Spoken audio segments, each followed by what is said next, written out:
Hi, this is Dr. Ray Nannis with Optimum Wellness Solutions. Welcome back to our continuing discussion of the Owner's Manual for the Human Body.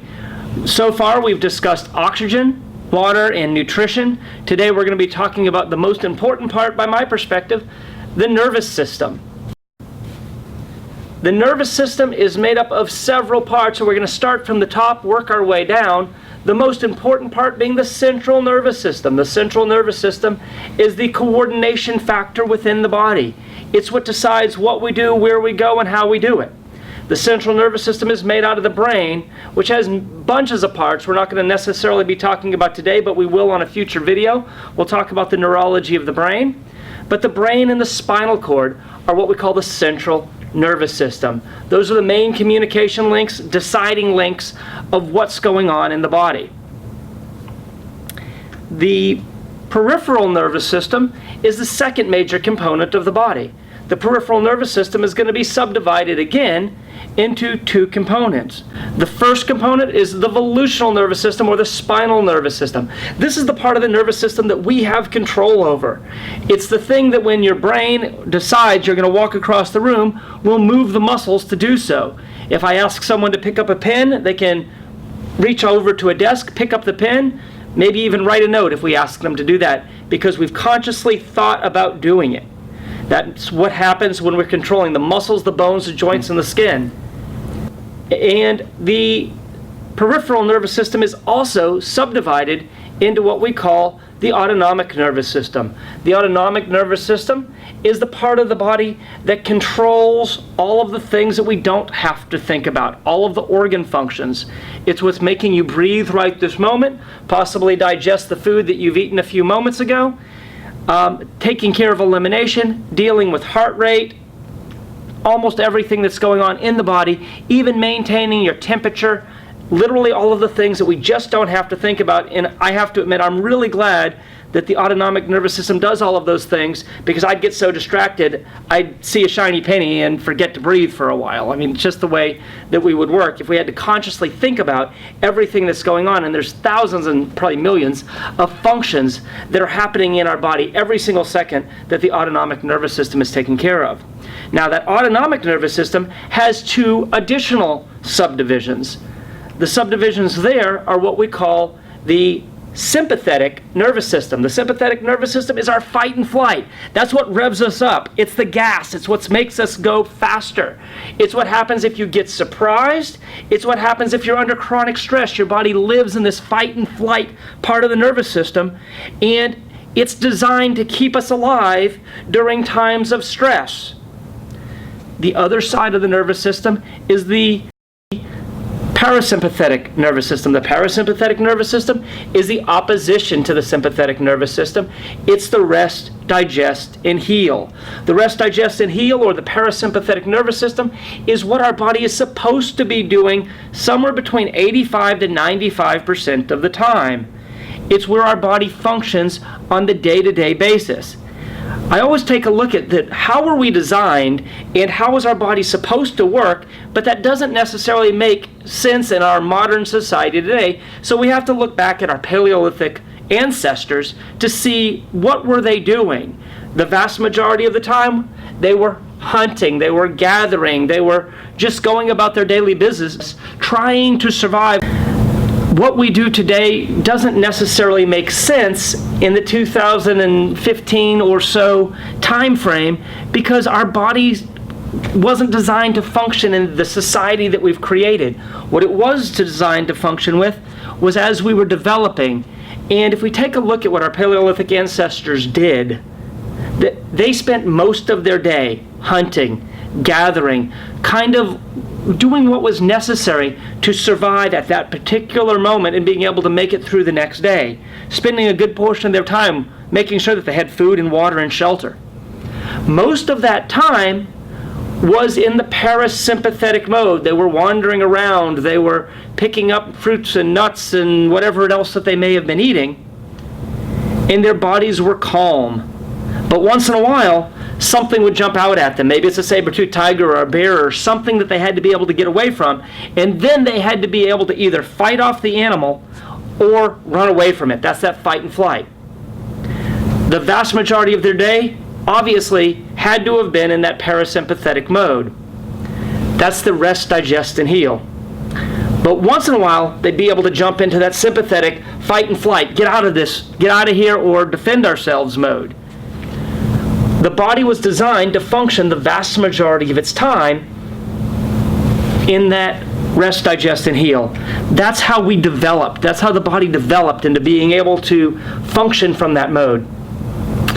However, one of the challenges that we have in today's society is, although there really are no saber-toothed tigers jumping out behind bushes anymore, the vast majority of my patients here in Richardson, Texas, don't have a particular life and death emergency that's coming at them at that particular moment. But what we have is we have our subconscious mind creating a stressful environment that kicks us into that sympathetic mode. And what do I mean by that? If you're like most of the people that live in the North Texas area, we have to take a look at what's going on with our jobs. We have jobs that are requiring more and more time. They're things that are waiting on our body all of the time. They're waiting on our minds all of the time. We're in that stressed mode. Sometimes there's more month than there is money, so we have to kind of figure out how to juggle that around. There's family stress. There's just endless amounts of things that are hitting us just in the emotional component alone that keeps us in that fight and flight mode, that makes the sympathetic nervous system run a lot more than it was supposed to. It would be like taking any machine that's supposed to only function maybe 10 to 15% of the time and making that run 80 or 90% of the time. What do you think it's going to do? It's going to wear out. That's one of the challenges. There are a bunch of things that drive our autonomic nervous system, that sympathetic nervous system, into the fight and flight mode and keep us there. It's everything from the things that we can eat. If we're eating the average standard American diet, we're not feeding the body that it's supposed to. We're breathing things, toxins, you name it. We are consuming water that could be toxic or other fluids that are dangerous for the body to drink on a regular basis. And then we have physical traumas, physical accidents. We're overexerting ourselves. All of these things tend to make the body force it into that sympathetic mode. That sympathetic mode will run to the point of exhaustion. Now, what happens in sympathetic, when the body's in that sympathetic, that fight-flight response? What does it do? The eyes dilate. The core actually loses blood flow, which means that the blood flows in the extremities. It's in the arms and the hands.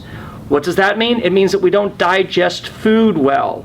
It means that the immune system's not functioning. And I've always thought that that was a weird thing, that in a time of stress that our immune system doesn't function. But if you think about it again, Paleolithically, it doesn't really matter too much at the moment if your body can fight off a bacteria, if there's a tiger that you have to defend yourself from. Now, don't get me wrong, if you do win and he's ripped a few pieces open, yeah, you might have to be able to heal, but you're going to be able to heal later. Right this moment, we need all resources to the extremities to where we can fight, we can run, we can do whatever we need to do. But it makes it harder for us to think on a really logical, systematic level. We're thinking on a really grand level. We're looking for that tree to come up. So why do students have a hard time studying? Why do businessmen have a hard time focusing? Why does everybody have an issue with this ADD, ADHD problems that the whole world seems to be distracting us from? Is because if we're in that sympathetic mode, that's the way the brain is wired. It's wired to not spend a lot of time focusing on one thing, and that can lead to many, many health problems. With chiropractic care, this is where chiropractic care works the most. This is the most important principle of the owner's manual as far as chiropractic's concerned, because if the nervous system's doing what it's supposed to do, the body is functioning the way that it's supposed to. If the nervous system is being interfered with, whether physically, chemically, or emotionally, then we have a loss of communication. The body's not functioning the way that it's supposed to. Remember from some of the earlier videos, we've talked about the fact that the brain, through the spinal cord, out to the nerves, controls and coordinates every single tissue, function, and system in the body. If there's a good communication between the brain and the body back up to the brain, everything works the way that it's supposed to work. If we have a loss of communication, Either a physical loss of communication from subluxation, that's when those bones are out of alignment, pinching or irritating the nerves, causing a miscommunication between the brain or the body, or the body is forced into that sympathetic, that fight and flight mode too much of the time, to where that portion of the body is driven to fatigue. That's where we start to have health problems. The true cause of most health problems is actually fatigue of either the nervous system, the immune system, or the endocrine system, because of one of those types of stresses that we just talked about. If we can remove those stresses and allow the brain and the body to work the way that they're supposed to, then we have a better chance of moving towards that ideal of optimum health. Health is when every organ, system, and cell in the body is functioning as close to 100% of the ideal way that they're supposed to function. If we have less than that, we have less than health. I ask people all the time, how do you know when you're healthy? Most of the time what I hear, it's when I feel good. The challenge is that we can have a lot going on that we don't feel, and that's where we start to lose our health long before we start to feel bad. This is one of the reasons it's so important on a very regular basis to provide chiropractic care to check the body, because you may or may not even know that there's interference between the brain and the body. You may know it. How do you know that?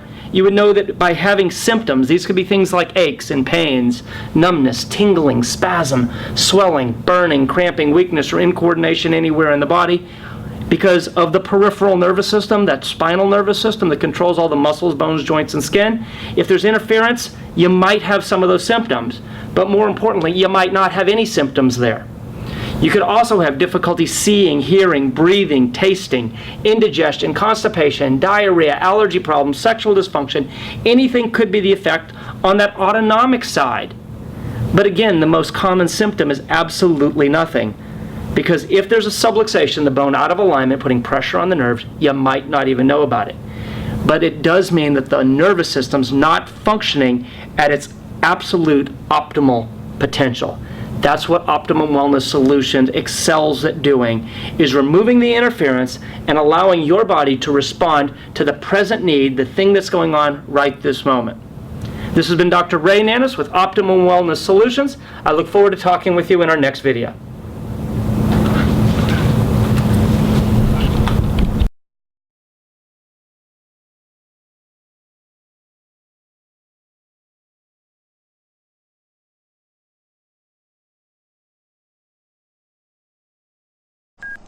Hi, my name is Dr. Ray Nannis with Optimum Wellness Solutions. Welcome back to our discussion of the nervous...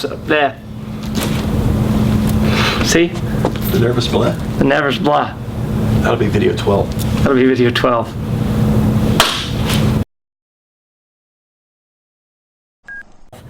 Optimum health is when the body, each organ, system, and body, every part... Yeah.